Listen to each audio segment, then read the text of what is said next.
Hello, I'm Regina McCann-Hess, President of Forge Wealth Management, and welcome to our Women in Wealth series. Today we have a new friend. I'm very excited for you to meet her. And Megan, can you tell us who you are, what you do, and what you love about what you do? Yeah, absolutely. Well, number one, thank you, Regina, for having me. I'm super excited to be chatting with you today. So my name is Meghan Popoleo. I am the Director of Sales and Marketing for the O'Connor Group. And the O'Connor Group is a women-owned 14-year-old private business. We provide human resources and recruiting support to businesses in the professional services, life sciences, and manufacturing space. And we are busy as ever nowadays because human resources has finally had a seat at the table. So it's been great. I think the reason I do what I do and I love what I do is because we solve problems for people and we help people with these issues that keep them up at night. And I'm a problem solver at heart, so that's where my passion of helping people really connect with me with this job. Oh, that's amazing. And I love the fact that it's a woman-owned business, of course. Me too, Sorry, especially for guys. I know, especially for Women's History Month and Yeah, I March. know. So Women's History Month. Yes. yes, yeah. Yeah. So it's we have a great time. We actually have men on our team, so Yeah. we're breaking in. we don't discriminate at all. So No. but we have a lot of fun. That's awesome. I know. And you have a lot of fun. And you also work really hard. I mean, you guys have a great group over there doing a lot of really cool things. So I'm really excited to, interview you and get to know you a little bit better. We've had some a fun couple conversations. Yeah, Uh, so it's really awesome. yeah. So I'm wondering maybe if you could share what are some of the challenges that you've had as a professional woman? Oh yes. I can certainly share some challenges across my career so far. Luckily, in this role, I haven't encountered any other than needing to learn how to play golf. And Oh, I'll talk to you about that because, I feel very passionate about that topic. So, but a couple of things when I first started my career, I actually started in a nonprofit. mhm. And in the nonprofit industry, everybody joins. There's a passion behind that, of course. There's a purpose. No one goes there for the money, of course, but there's a reason that you work there. And whatever that may be, whatever led you to working for a nonprofit, the days are long and the hours are tough and the tools are limited. But I will say that that's kind of what set me up for success, to be able to be one of these people that can multitask, many things at the same time and, work on many initiatives simultaneously. But I will tell you, one of the things that I've recognized in my career, that there was some roadblocks in that industry, and I think it was tough to climb in a rapid pace as a female.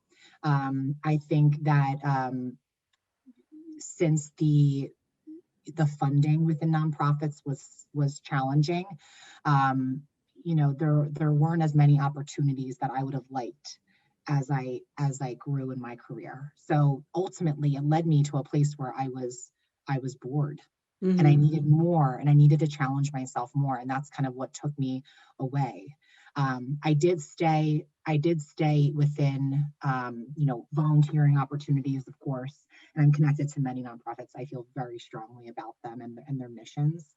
So I do that on my own time, of course, but it kind of led me to my next career. And that's actually where I met Marcia for the first time, which I joined the O'Connor Group for the first time. When I started with the O'Connor Group, I started within a consulting role, and then Mhm. I actually moved into working for a private equity firm that had a couple different portfolio companies, but mainly in the life sciences space. And I ended up going to work there in a role where there was a lot of growth and a lot of potential. Um, I The roadblock that I ran into there, which wasn't a didn't hold me back, but I was newer to that industry and the life sciences industry in general. So having to kind of learn, um, start from scratch ultimately, Mhm. and that's tough to do for anyone, but I think even harder for a woman. So, there was a couple learning curves there, but ultimately, it was, you just have to put your head down and work really hard. Yeah. Now, where it brings me to my final challenge is I had to learn how to play golf with the pandemic because that's where business was happening. And as a salesperson, a saleswoman, I should say, that's where people were hanging out. And, I've always played casually, but to be able to get into those conversations that I need to be in, I like really made that my passion over the past year. So, but it's been fun. Yeah, good for you. Yeah, fun trying to tackle it. But I really enjoy it now too. Good for you. Yeah. So did you wind up like just taking lessons or, just learned on the course? How did you do that? Yeah. So actually, a couple friends had I've always gone, I would go here and there with friends or my husband. And I was more like, hey, I'll hang in the golf cart if you need me, give me a buzz. And then it turned into, wow, I actually this is fun. I think I can do this. And so I just started going to the driving range, and I then would go there with my CEO, Marsha. We would make it like a Tuesday night thing. And, we'd have a cocktail, of course, and just have some fun. And then we started inviting more women. And then one thing led to another, and every single Tuesday night, we would take up the entire top floor of the driving range with all women that wanted to start playing because they know they needed to. That's So fantastic. and not to mention, we also threw ourselves into golf tournaments when we totally didn't deserve to be there, but we had fun, and we laughed, and we made so many friends because we put ourselves out there. So I'm a big fan of that, just putting yourself in situations that are not comfortable all the time. Yeah, that's such a great story. I love it. And I love especially that it grew to the point where you guys had the whole. So I would tell everybody below, I'm like, everybody watch out, because there was a lot of balls just dropping below that I was worried a couple times, not gonna lie. But everybody got better, and then we would go out and have some dinner after, and it turned into a really fun thing that we could do outside, That's fantastic. I love it. I love it. Yeah. Now I know, I've already, we talked about this offline, but I know you have what I call littles. Yeah. How is it for you as a working mom? It's a lot. It is a lot. You're a busy woman. Yes. I have a hard time. I have a hard time not calling it a work-life blend, because it turned in, everyone says work-life balance, right? You have to find balance, but I don't have a balance. But especially when you work for a small company who, is growing really rapidly, and you just have to blend your family into it. And it's not saying taking time away from your family, but how can sometimes my daughter has to sit on my lap with client calls, or hey, and that's actually helped us with business sometimes, for the record. But, because you know what? It humanizes you. You're not just a machine. You're not just number crunching. You're human. You're a family. Exactly. And I've had to laugh about it a couple of times. I remember one time a client wanted to talk at 5:30, and our childcare was done for the day. And I had to say to him, she was crying so loud in the background. And I was like, Tim, I know this is the first time we're meeting. I'm really sorry about this, but can I just handle whatever's happening in my house, and I'll call you right back. And I called him back, and he was laughing so hard. And he said, Megan, I have the same thing going on at home. Please don't apologize about that ever. And it ended up ultimately making us friends, and us winning the business. So I really think being a working parent, not just a working mom, but a working parent during this time, is so hard. Not just anytime, but just in, especially during this pandemic, where it's just been a little bit more hectic. But I will say something that works for me is that I have to set boundaries. And boundaries is a really tough word for me to even try to say out loud, because it's hard, right? It's hard for anybody. But if I find myself that I put on my Outlook calendar, I want to have breakfast with Ava this morning from 6:30 to 7:30, that I know that time is precious. It's blocked off. No one's going to book.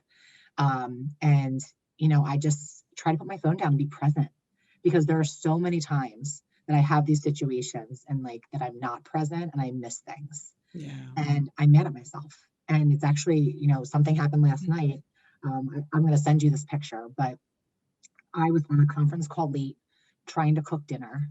My husband was on a call late downstairs in the basement. I thought he had her. He thought that I had her. She's 2.5, right? So she's 2.5, like getting into everything and anything that she's really not supposed to be in, really. Yeah. She has a sleep chart because she hasn't been good with sleeping through the night. So we made this chart for her, and she gets like a little star every morning if she sleeps, right? She found it. She took out every single star in the bag and then decorated my whole cabinet in stars.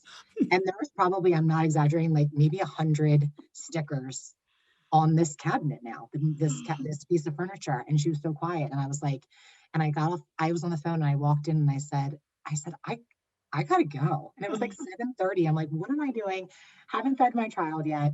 There's 100 stickers on my cabinet. And then my husband and I just laughed because at Yeah. that point, you know, it's like, who's gonna put blame on the other person, right? Yeah.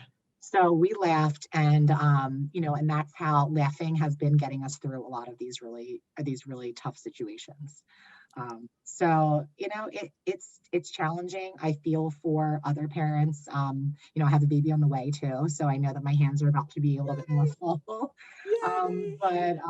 But you know, I love it. I love working, and I love being a mom. And there had to be a way for me to blend both. And luckily, I have a very, very family and culture, you know, centric business that my CEO supports us growing our families, but That's also being able to be major contributors to the organization. So I'm just feel very lucky. It's hard, but I feel very lucky. Yeah, yeah. And your energy and your positivity is like, I can feel it over Yeah. the video, you know, it's just Yeah. like, oh, I love that. That's so amazing. So I'm sure that Yeah. when you're, you know, talking to your clients and talking to your coworkers and everything, you're bringing that energy and you're sharing that with them, Yeah. which invigorates everyone. Yeah, if I didn't do that, like there is a woman on my team, she has 4 littles Oh, and they're all home, they're all staying home because their schools hadn't been back in person yet. oh And she no. works 40 to 50 hours a week. And I'm like, you know, How? if she can do this, I can do this, Yeah, right? So it's like yeah, keeping a smile and laughing through the hard times and just having each other's back when, you know, something needs to happen. yeah. Um, we were actually on with a client last night, and my colleague who was supposed to be on the call with me, the bus driver never dropped her son off Oh my in God. the bus stop, and and he's 5, it's kindergarten. And she texted me and she's like, got a bus situation. And I'm like, I got this, you know? Yeah, So it's just like, you just have each other's back. That's like all, you yeah. know, that's what it's about. Wow. It's that saying, it takes a village. It really does. A 100%. big village. It does. And it's not just like your friends, it's your work family too. It's, you know, Yeah. everybody understands. Yeah, it sounds like everybody, and that's the cool thing about, like, I think what this pandemic has shown us Mhm. is that we need to humanize ourselves a little bit more, and we're not like little robots at work. And, you know, like you said, you know, if, you know, you have to put your daughter on your lap for a Zoom call, and people are just like, oh, you know, like, Yes. oh, I love I that. know, I know. You know, and she's like, she's chatty Cathy nowadays. So she just gets on the call and so she'll say, hi, Marcia, or she'll say, hi, Kate. You know, and so luckily we have everybody's understanding and we have a good thing going on. So Yeah. Yeah. everybody usually likes to see her. So Yeah, for sure. And then I know you've mentioned a couple things that you've, you know, done, you know, through the pandemic, like pivoting through the pandemic, learning golf and having fun with it, which I think is amazing. That's a great pivot. yeah, And, you know, the Zoom calls and trying to, and I think this is the hardest thing we have to do that I'm still trying to do myself is, you know, blocking that time and, you know, putting boundaries on there. I think for me, working from home, you know, during the quarantine, that's how we pivoted. You know, obviously everybody had to work from home, but I think the biggest thing for me is learning when to stop working. You know, mm, it's just like, yes, okay, it's 8 o'clock at night. Yeah, yeah, I'm done. Whereas I if know. you're at the office, you're leaving at 5:30 or whatever time it is, you're done, right? So Exactly. yeah, Yeah, yeah. the So, day is just extended. It's just yeah, never, there's no start time anymore, and there's no evening time anymore. So those boundaries are key no matter if you have kids or not. If yeah, you're in a situation that you don't have kids, that doesn't mean you have to work more than anybody else with kids. I mean, right, you right. have to have that time to yourself, whether it's working out or, talking on the phone to a friend, whatever it is. I'm like a very big believer in that. It's not always easy to practice, but Oh yeah. I really am on board with that. Yeah, and I will say one more thing because we've talked about, parents with littles, and my hat's off to all you parents with littles, especially the homeschool. Mhm. Hello. Thank Yeah, God. Like I am like praising you. I mhm, am so grateful I didn't have to do that because I think there's limited, like we all have these limitations. And it's like, okay, yeah, well, if I had to, I would, but oh dear, that yeah, has been an added thing that parents have had to deal with while yeah, working at the same yeah. time. Teachers, I love you, teachers. Yes. I'm excited for, I have a lot of friends who are teachers and just seeing them, what they're doing now. Like some of them are, via Zoom, some of them are going to the office. Like I can't imagine. And luckily my daughter's, since she's little, didn't have to do the whole homeschooling thing. I can't even imagine, and I don't know how I would have practiced my patience during that time. So yeah, so I think everybody is stick together and do the best we can. Hopefully, that will be whatever our future holds within the new normal world. I don't like the word new normal, but Yeah. the whatever happens over the next year, hopefully we find ourselves in with a lot more grace and a lot more appreciation for our teachers too. Yeah, for sure. For sure. Yeah. Especially after kids haven't been in school for so long. We're all like, oh yeah, you earn your money Yes, exactly, and exactly. you deserve your summers off. Yeah, I totally get it now. I will never complain again. And two of my friends, like, I'm on the beach all summer. I'm like, all right, well, now I know what you do. So, Exactly. Oh no, I can't do it. I can't do it. Oh, that's exactly. great. Yeah. So I know you are in the the younger stage and you're having, your family and it's really a lot of hard work. But like if you could put yourself in the, future time machine, Mhm. how do you envision yourself in retirement? Like what do you envision your life as? Such a good question. Well, Golf, probably. hopefully golfing. Hopefully I'm much better than I am now. But I picture, it's funny because I look at my parents, and my parents are in they've been married for 40 years, right? And my mom is actually my mom and dad both have big jobs still, but are approaching this retirement age. And I'm like, what are you guys doing? Are you guys Yeah. keeping this house that we grew up in? Are you moving to the shore, Florida? And they're like, we don't want to be far away from you guys. Like that's kind of like their vision. And I think about that, and it's hard to picture what my retirement looks like with such like so much of a gap. But I will tell you, I want to be on the beach. There you go. I want to be somewhere that I have accessibility to my family, and I'm able to be around I have a pretty large extended family, and so I'm able to spend time with them, and have another place that I can go in the warm weather. I know that's definitely part of my plan, and I know my husband's as well. And I would love to just be able to travel more, because right now, that's not realistic, right? Yeah. We did some traveling before we had our daughter, and I'm glad that we did that. But I don't know when that's going to happen again. I'm scared it might not happen until retirement age, that we can really like pick up and go do whatever we want again. So having the ability to travel and have another place to go while still being around with my family is really what I picture my retirement. Oh, that sounds fun. That sounds Yeah, fun. I Hopefully know you it's like a travel in dream, there right? before. Yeah, Yeah. exactly. It's really hard to travel with the littles though. I know, I know. Whew, a lot of work there. A lot of way. And Yeah, then it's like, when people do travel, it's not it's a vacation, but it's not a vacation because you're working at the kids, right? You're taking care of the exactly. kids and yeah, Exactly. Yeah. a lot of work. And yeah, so it's we might get one or two things here and there throughout the years, but having the ability to, I always say to my mom, I'm like, oh, can you retire so you can watch my kids? And she says, oh, please. Like she is a phenomenal mother and like so present, especially as a first time grandparent. But that's not their job is not to watch my kids. Their job is to enjoy their retirement. They've been working for so hard after all these years. I want them to be the grandparent. Yeah. So exactly. So I want them to be able to enjoy their time and what they worked so hard for. So, I picture that one day too, like having the ability to just pop up and, hey, I'm going to go to Charleston for the weekend, Yeah. or we're going to go down to Florida for 3 months and just do whatever they want. That's my goal. And that's partly why I want to work so hard right now, to set the stage for that to happen one day. Yeah. Good for you. So, Good yeah, for you. That's we'll awesome. say my dream. We'll say.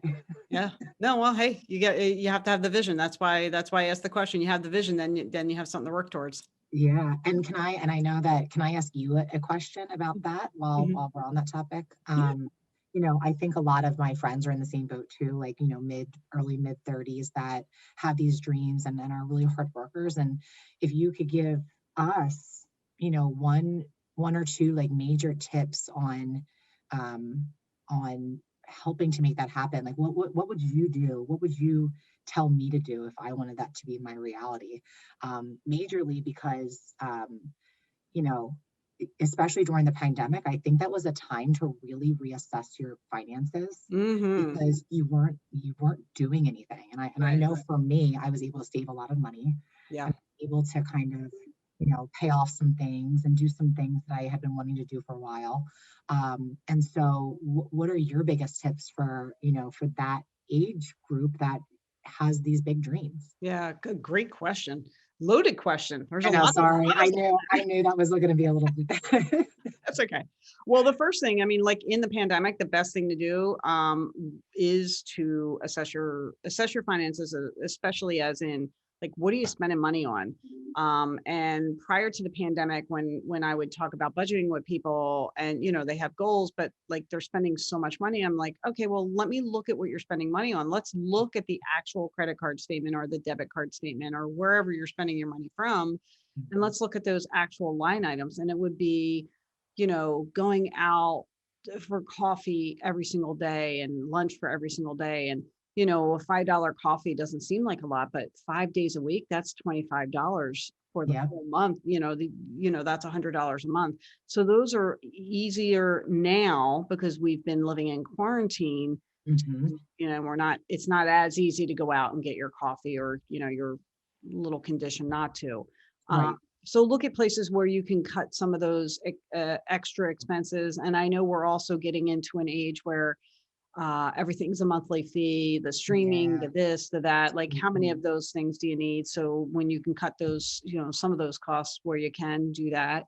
The Mhm. other important thing is for people who are coming out of college, young professionals who have these student loans, Mm. um, sit down with somebody and talk to somebody about that.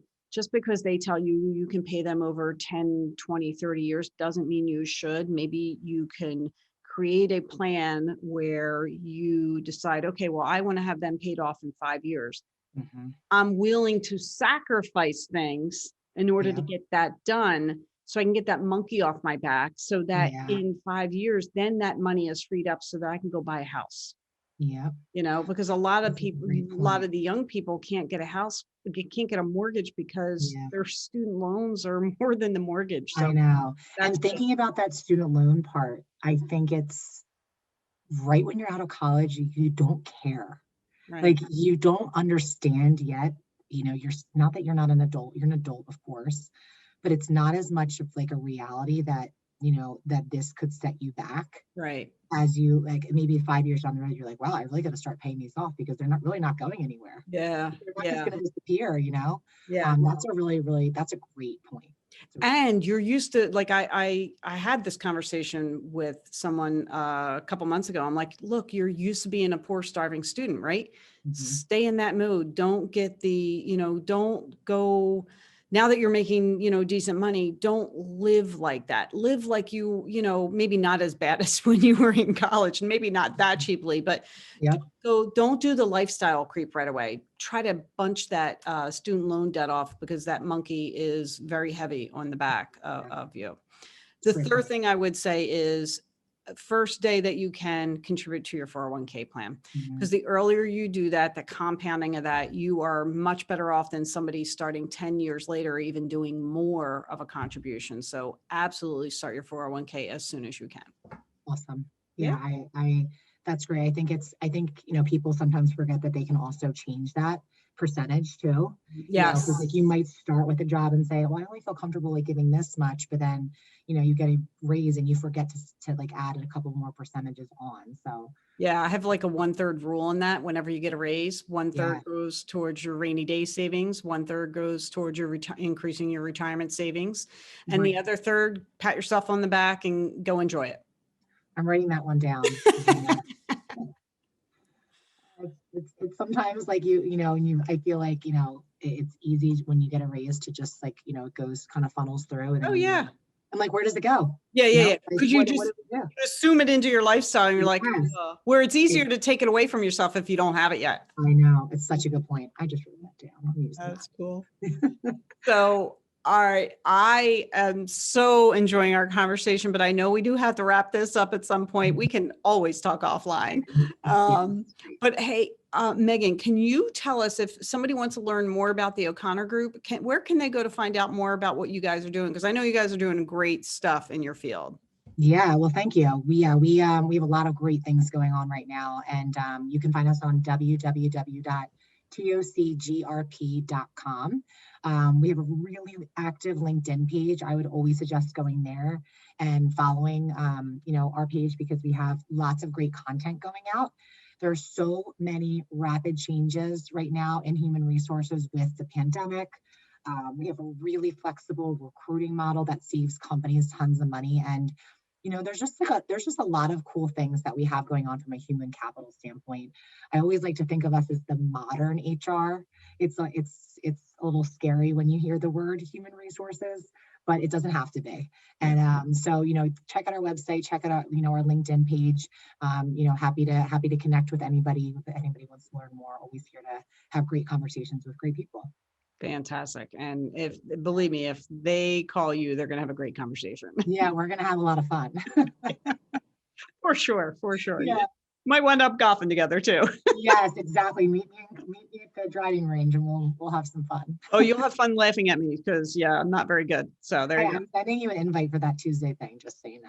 Okay, can I just tell you how bad I'm going to be, but I want to go anyway because it sounds like too much fun.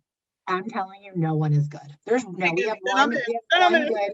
One of our friends, Nicole from Birch Benefits, she is really good, and she teaches us everything we know. And there's women there that have no experience whatsoever and just join us. So, oh, that's awesome. Okay, I'm in. Yeah, you're in. I'm going to send you an invite. Oh gosh. Okay. This I'm like, I'm having too much fun here. I know. I could talk to you all day though.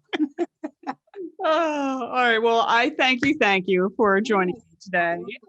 And our conversations are awesome. So thank you, and keep them coming. Absolutely. Always here to chat. And thanks so much for having me. I love this conversation, and I really love what you're doing. And, I love those tips that you gave, and that's just, it's huge right now. Awesome. So thank you. Yeah, hopefully people will put them to good use. But yeah. And I want to thank everybody else for joining us and putting up with us. We're having a lot of fun here. So hopefully you get a little chuckle out of our conversations, and hopefully a little bit of helpful hints in there too. But thank you for joining us. And again, I'm Regina McCann-Hess, president of Forge Wealth Management, and my website is www.forgewealth.com. And I am on social media, Facebook, Twitter, and YouTube at Forge Wealth. And LinkedIn, Regina McCann-Hess. Have a great day.